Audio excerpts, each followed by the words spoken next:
Halo Sobat Denok Ayu semua, terima kasih karena masih setia menunggu video-video terbaru dari Denok Ayu Novel. Jangan pernah lupa ya untuk selalu subscribe, like, and comment, agar Denok semakin semangat upload videonya. Menantu terbaik bab 654 menghilangkan penyakit jantung. Gao Zishan tiba-tiba merasa lega ketika mendengar kata-kata putranya. Kemarahan di wajahnya menghilang, dan dia berkata kepada putranya dengan kagum, seperti yang diharapkan dari putraku, benar-benar mampu.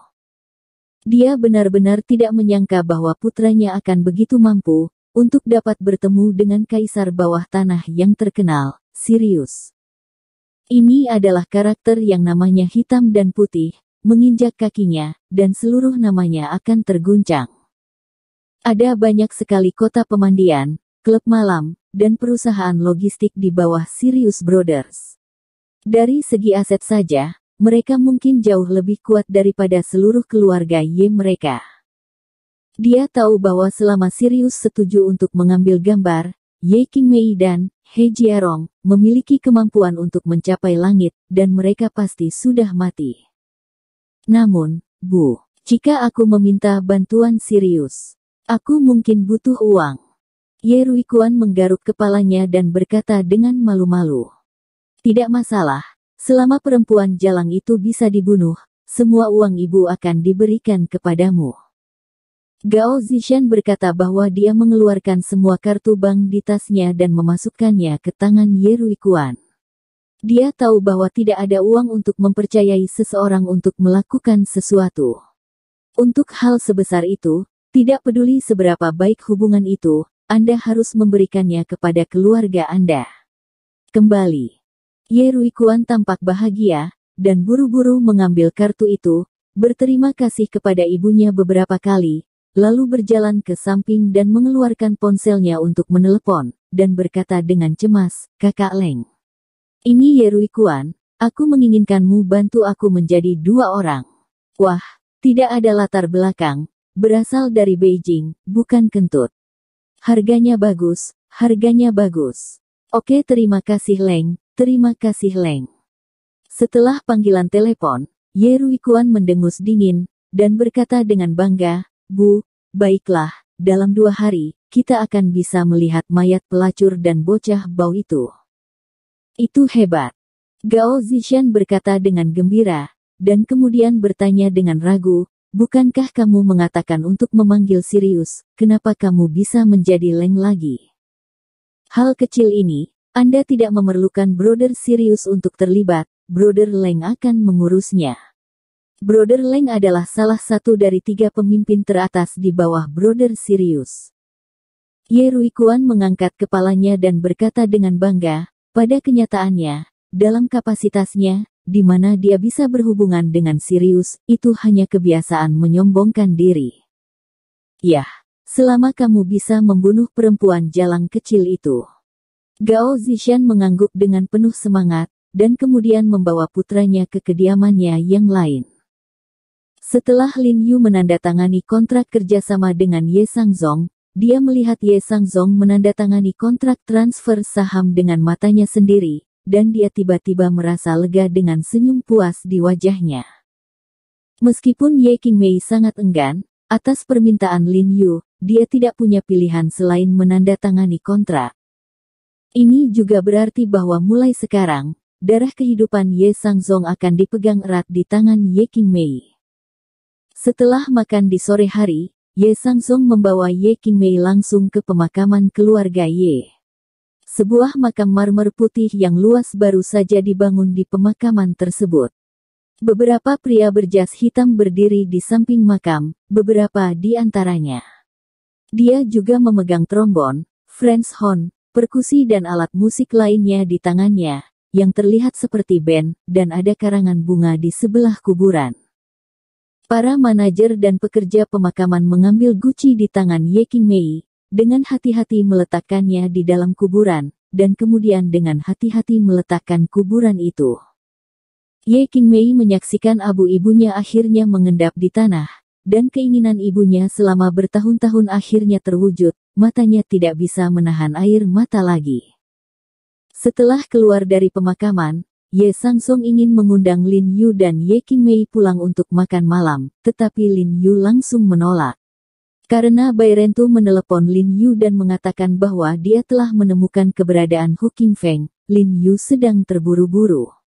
Saya ingin berkunjung ke Hu Qingfeng. Setelah Bai Rentu mengirimkan alamatnya, Lin Yu dan Ye Qingmei pergi ke lokasi Bai Rentu. Jiarong, kenapa kamu harus menandatangani kontrak ini? Saat berada di dalam mobil, Ye Qingmei tidak bisa membantu tetapi bertanya pada Lin Yu sedikit tidak senang. Dia tidak menginginkan hal bajingan itu. Kakak senior, kamu sangat bodoh. Ini adalah seluruh kekayaan Ye Sangsong. Sebagian besar sekarang ada di tanganmu, yang berarti kamu akan mengendalikan nasib dia dan rubah betina kecil itu mulai sekarang, tidak peduli apa Ye Sangsong kali ini. Benar-benar menyesal atau berpura-pura, tetapi setelah menandatangani kontrak ini, dia akan benar-benar menyesal selamanya. Lin Yu menatap Ye Qingmei sambil tersenyum, dan berkata dalam-dalam. Ye Qing mengedipkan alisnya, sedikit pengertian, dan cemberut, dia terlihat imut dan menawan, cerah dan menawan. Hati Lin Yu terhempas, melihat wajah putih dan bibir merah Ye Qing, hatinya tidak bisa membantu tetapi melompat dengan liar. Tiba-tiba dia merasa bahwa dia kembali ke masa kuliah. Kakak senior yang riang sering menunjukkan ini. Dia tampak defensif dan santai, tetapi dalam beberapa tahun terakhir, Lin Yu tidak melihat ekspresi ini lagi di wajahnya. Ini pertama kalinya hari ini. Dapat dilihat bahwa ibu Ye Qingmei secara resmi memasuki pemakaman keluarga Ye. Batu yang ditekan oleh Ye Qingmei akhirnya disingkirkan.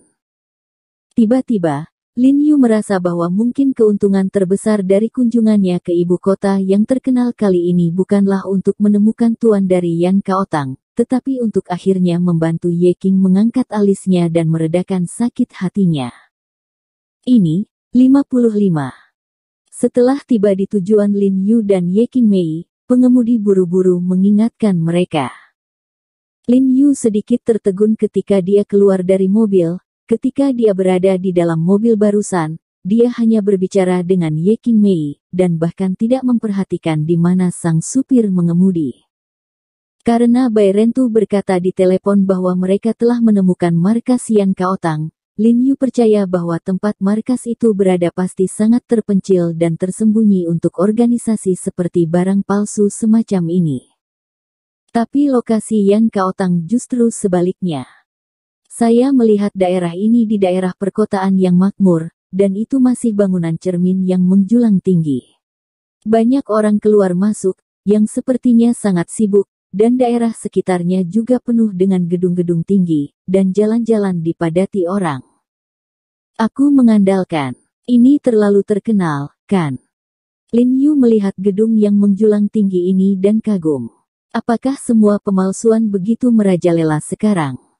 Meskipun negara hanya memiliki sedikit kendali atas pasar barang antik, dan banyak perusahaan produk imitasi yang menjual harga kerajinan tangan, mereka tetap memiliki risiko yang besar. Jika produk tersebut diperdagangkan secara ilegal di pasar, mereka akan dilacak oleh polisi.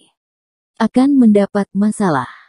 Jadi Yan Kaotang berani mendirikan markasnya di daerah perkotaan yang sedang berkembang ini, yang benar-benar mengejutkan Lin Yu.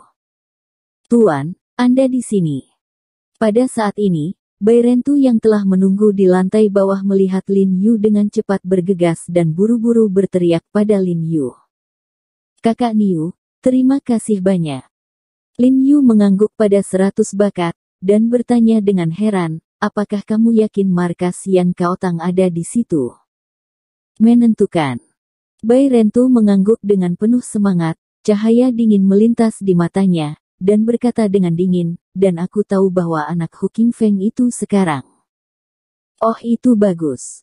Lin Yu tersenyum setelah mendengar ini, dan mengangguk dengan penuh semangat. Tuan, ini dia. Bai Rentu berkata sambil mengamati sekeliling secara diam-diam, dan memasukkan benda keras di tangannya ke Lin Yu. Baik. Lin Yu terkejut sedikit, lalu menunduk untuk melihat bahwa apa yang 100 Talents telah berikan kepadanya adalah belati dengan selubung kulit. Kulitnya tiba-tiba berubah, dan dia buru-buru bersembunyi di pelukannya, mengerutkan kening dan berkata kepada ratusan bakat, "Ratus saudaraku, apa yang kamu lakukan? Gunakan." Bai Rentu memandang Lin Yu dan berkata dengan sungguh-sungguh, "Tuan, meskipun Anda kuat, kami masih harus berhati-hati. Hu Qingfeng sendiri mungkin mudah untuk kita tangani, tetapi saya tidak tahu berapa banyak tuan yang ada di perusahaannya. Untuk berjaga-jaga." Lin Yu terdiam beberapa saat. Mengapa kakak laki-laki ini Niu tidak bisa menjelaskan dirinya sendiri? Dia tidak datang untuk bertarung. Bukan di sini untuk bertarung. Saya di sini untuk memohon seseorang untuk melakukan sesuatu. Pak, jangan khawatirkan saya punya 2 lagi di sini. Melihat ekspresi bermartabat Lin Yu, Bai Rentu buru-buru menjelaskan kepada Lin Yu, berpikir bahwa Lin Yu mengkhawatirkannya. Pakaian. Lin Yu menelan dan menelan, melirik pembantaian ratusan orang, benar-benar kewalahan oleh gen militan di tulang pembantaian ratusan orang, dan berkata tanpa daya, "Oke, Saudara Niu, ada baiknya Anda waspada, tetapi setelah beberapa saat, semuanya Anda harus mendengarkan instruksi saya, Anda tahu." "Tidak masalah." 100 orang tuh mengangguk ke arah Lin Yu dengan sangat patuh, dan kemudian mengikuti Lin Yu ke aula. Bersambung. Terima kasih sahabat Denok yang sudah mendengarkan video ini. Jangan lupa like, comment, and subscribe ya. Terima kasih.